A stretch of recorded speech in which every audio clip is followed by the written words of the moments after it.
एक समय था जब फॉरेन कंट्री से स्टूडेंट इंडिया में नालंदा जैसी यूनिवर्सिटी में पढ़ने आते थे, मगर आज उसी देश के लोग विदेश में जाकर पढ़ाई कर रहे हैं और सेटल हो रहे हैं। 2024 में 7.6 लाख स्टूडेंट इंडिया छोड़कर विदेश चले गए और अपने साथ अपनी स्किल, पोटेंशियल, क्रिएटिविटी और वो सब कुछ ले गए जो इंडिया को कंट्रीब्यूट कर सकते थे। विदेश जाने का पागलपन तो यहाँ तक बढ़ गया है कि लोग इलीगल तरीके से, जैसे डंकी से भी विदेश जाने को रुक नहीं रहे हैं। डंकी शब्द का मतलब होता है कि इलीगल तरीके से बॉर्डर क्रॉस करना। ये शब्द शाहरुख खान के फिल्म डंकी फिल्म के बाद फेमस हुआ था। 2025 में यूएस ने सिर्फ जनवरी से जुलाई तक 1700 इंडियंस को इलीगल एंटर करने की वजह से डिपोर्ट कर दिया था। सिंपल भाषा में कहूँ तो लोग इतना ज्यादा परेशान हो गए हैं कि लोग इलीगल तरीके से देश छोड़ना चाहते हैं, चाहे उन्हें डिपोर्ट ही क्यों न कर दिया जाए। अब सवाल ये आता है कि लोग इंडिया छोड़कर विदेश क्यों जा रहे हैं। इंडिया दुनिया की 4th लार्जेस्ट इकोनॉमी है, फिर भी लोग यहाँ खुश क्यों नहीं हैं? क्यों लोगों को लगता है कि इंडिया में उनका फ्यूचर सिक्योर नहीं है? और सबसे बड़ा सवाल, क्या अगले आने वाले सालों में ऐसे ही चलता रहेगा और इंडिया सारे टैलेंटेड लोगों को खो देगा? चलिए गहराई से जानते हैं इस वीडियो में।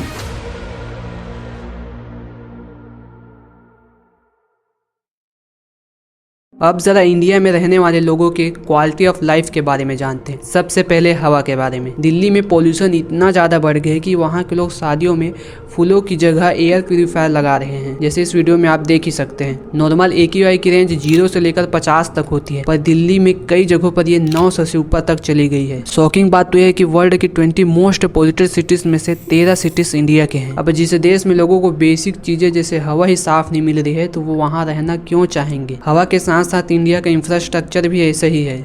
इस वीडियो में आप सड़क को देखिए। अगर सड़कों की हालत ऐसी है तो ट्रैफिक एक मामूली चीज बन जाती है। इंडिया के कुछ शहरों में सिर्फ ट्रैफिक में लोग इतना समय बिता देते हैं कि आप जानकर हैरान हो जाएंगे। एक रिपोर्ट के मुताबिक बेंगलुरु में एक व्यक्ति एक साल में 129 घंटे सिर्फ ट्रैफिक में बिता देता है। मतलब साल के 5 से 6 दिन सिर्फ ट्रैफिक में आम आदमी बिता देता है। ये सिर्फ बेंगलुरु की कहानी नहीं है, बाकी शहरों जैसे मुंबई, दिल्ली और कोलकाता में भी यही हाल है। और ट्रैफिक में जो गाड़ियों के खड़े रहने की वजह से पोल्यूशन होता है, उससे लोगों और पर्यावरण को अलग से नुकसान हो रहा है। पर सबसे बड़ी प्रॉब्लम ये नहीं कि हम लेट होते हैं या हमारा समय बर्बाद होता है। सबसे बड़ी प्रॉब्लम यह है कि यही ट्रैफिक इंडिया के सड़कों को मोस्ट डेंजरस बना रही है। 2024 में लगभग 5 लाख रोड एक्सीडेंट हुए, उसमें से 2 लाख लोगों ने अपनी जान गंवा दी। इससे ये तो साफ है कि इंडिया की खराब सड़क और खराब इंफ्रास्ट्रक्चर की वजह से लोगों का जान और समय दोनों जा रहा है। और इंडिया में सिक्योरिटी की बात ना ही करे तो अच्छा है। आज दुनिया आधुनिक युग में आ गई है, फिर भी आज लड़कियां सुरक्षित नहीं हैं। घर वाले लड़कियों को रात को भेजने में डरते हैं और ये डर जायज भी है। जैसे इस ट्वीट को पढ़िए। इसमें एक लड़की बताती है कि वो और उनके दोस्त रात को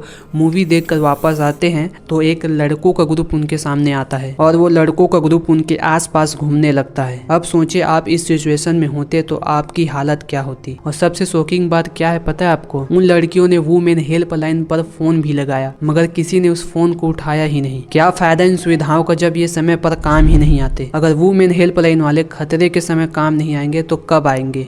साथ ही जिस देश में गवर्नमेंट टीचर डेंजरस को डेंगर्स पढ़े, वो आखिर बच्चों को क्या ही पढ़ाएंगे? ये तो कुछ भी नहीं है। एक गवर्नमेंट टीचर से जब पूछा जाता है कि लाल बहादुर शास्त्री कौन है, तो उनका जवाब होता है बिहार के मुख्यमंत्री। अब आप ही बताइए, ऐसे सिस्टम से कोई स्टूडेंट ग्रेजुएट भी हो जाए तो भी कोई मतलब का नहीं, क्योंकि उसके पास न कोई अच्छा सा नॉलेज है न कोई स्किल। और असल में असली स्ट्रगल अभी शुरू होता है, जब डिग्री के बाद भी इज्जत और सैलरी दोनों ही कम मिलती है। टाइम्स ऑफ इंडिया के अकॉर्डिंग 83% इंजीनियर्स जॉबलेस हैं। मतलब अगर आप बहुत मेहनत करके पहले जेईई का एग्जाम क्लियर करते हो और फिर IIT में भी मेहनत करते हो और फाइनली जब इंजीनियर बन जाओगे, फिर भी कोई गारंटी नहीं है कि आपका फ्यूचर सिक्योर है। अगर ग्रेजुएट होने के बाद भी लोगों के मन में क्वेश्चन आता है कि अभी भी उनका फ्यूचर सिक्योर है या नहीं, तो देश छोड़ने का सवाल तो उनके मन में आएगा ही। और जॉब लग भी जाए तो सैलरी उतनी अच्छी नहीं होती है। इसी वजह से तो इंडिया में 74% वर्कर्स अपनी सैलरी से खुश नहीं है। सोचो, एक मिडिल क्लास का लड़का 6 बजे उठता है, भीड़ भाड़ बस में कॉलेज जाता है, एक अच्छी जॉब और लाइफ के लिए सपने देखता है। उसके माँ बाप अपनी पूरी सेविंग उसकी फीस में डाल देते हैं, ये सोचकर कि एक दिन बेटा बड़े से ऑफिस में काम करेगा। दिन रात वो लड़का डिग्री के लिए मेहनत करता है और सब कुछ सेक्रीफाइस करता है। पर जब डिग्री मिल जाती है तो उसे बाद में रियलाइज होता है कि असली स्ट्रगल तो अब शुरू हुई है। बस मन में एक ही सवाल आता है, आखिर कमी मुझ में है या देश में? आप सोचते होंगे कि अगर किसी बहुत बड़ी कंपनी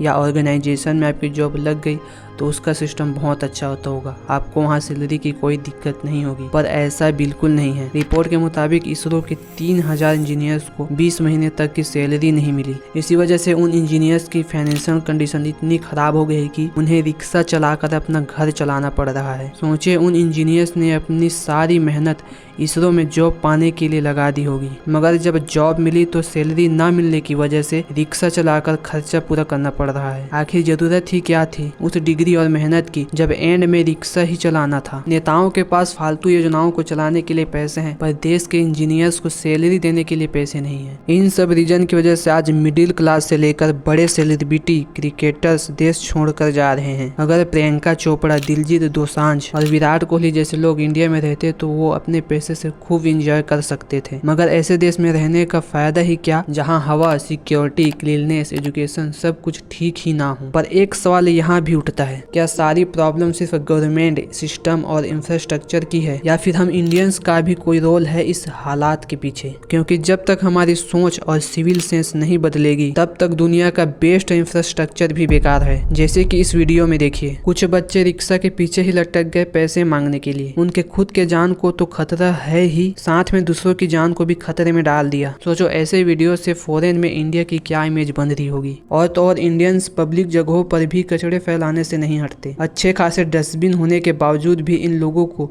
इधर उधर कचड़े फैलाने में ही मजा आता है। जैसे कि आप इस वीडियो में देख सकते हो कि ट्रेन में लोग कितना कचड़ा इधर उधर फेंक रहे हैं। इससे साफ साफ लोगों की अनहाइजेनिक नेचर के बारे में पता लगता है। जब कुछ लोग फॉरेन से आई लड़कियों को देखते हैं तो ऐसे रिएक्ट करते हैं जैसे उन्होंने अपनी पूरी जिंदगी में कभी लड़की को देखा ही ना हो। इस वीडियो में तो एक लड़का किसी फॉरेन टूरिस्ट के पास जाता है और कहता है कि मेरा सपना है आपको गले लगाना। ऐसे लोगों की वजह से ज्यादातर टूरिस्ट वापस भारत आने से डरते हैं। आखिर में बात सिर्फ इतनी है कि किसी भी देश से जब लोग दूसरे कंट्री शिफ्ट होते हैं तो उनके मन में डर रहता है कि उनकी मेहनत, उनके सपने, उनका फ्यूचर इस मिट्टी में सेफ नहीं है, जो अभी इंडिया के साथ हो रहा है। अगर किसी देश में हवा खराब हो, सेफ्टी ना के बराबर हो, एजुकेशन सिस्टम गिरता जा रहा हो, जॉब्स ना मिल रहा हो, तो लोग सोचेंगे ही कि मैं यहाँ क्यों रहूं। पर साथ ही इसमें सिर्फ गवर्नमेंट की गलती नहीं है। रियलिटी ये है कि इंडिया तभी बदलेगा जब इंडियंस बदलेंगे, जब हम डस्टबिन में कचरा फेंकना शुरू करेंगे, साथ ही और भी आलतू फालतू हरकतें नहीं करेंगे तो हम ये सब कुछ बदल सकते हैं। इंडिया को छोड़कर जाना हमें आसान लगता है, पर अगर हम सब मिलकर इंडिया को बेटर बनाएं तो ये और भी आसान है। अगर ऐसा ही हो